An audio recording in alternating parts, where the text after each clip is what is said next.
gagawin ay magpapakulo tayo ng 6 cups of water.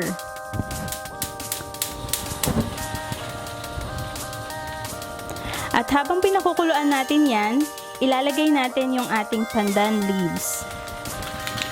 Ito yung magbibigay ng pandan na lasa sa ating gelatin. So, isusok lang natin ito sa water.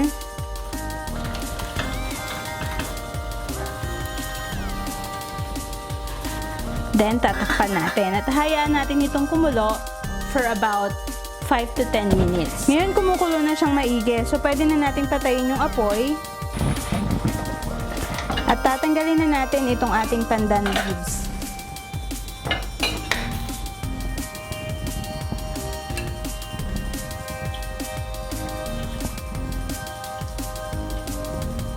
Makikita nyo, nag-iba na yung kulay ng ating tubig.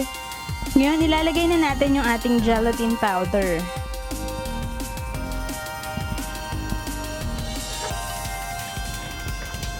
At haluin lang natin ito. Make sure na madi-dissolve siyang maigi. Ngayon, bubuksan natin ulit yung apoy.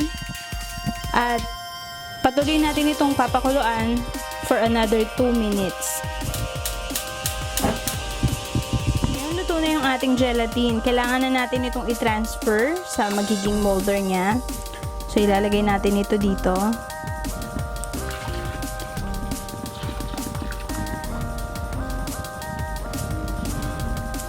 At ngayon, nahayaan natin itong ilumamig at pwede rin natin siyang ilagay maya-maya sa refrigerator para tumigas siya. Ito na ngayon yung gulaman natin. Lumamig na siya at hiniwa na rin natin.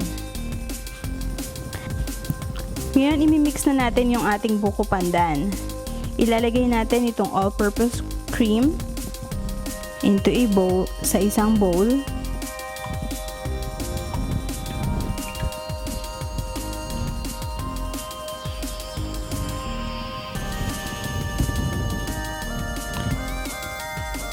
Next ay ilalagay na natin itong condensed milk.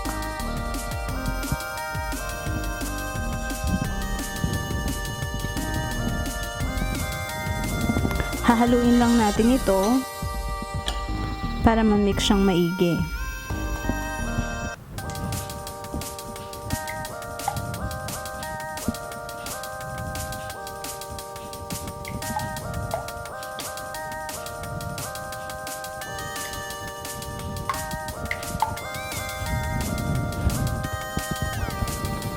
Ilagay na natin yung ating gulaman.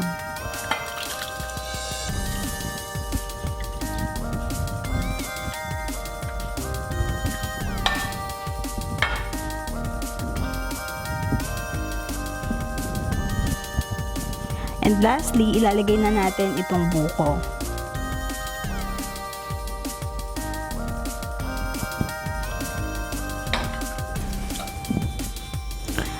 Hahaluin lang natin ito, then ilalagay na natin ito sa refrigerator at i-chill natin siya bago natin i-serve.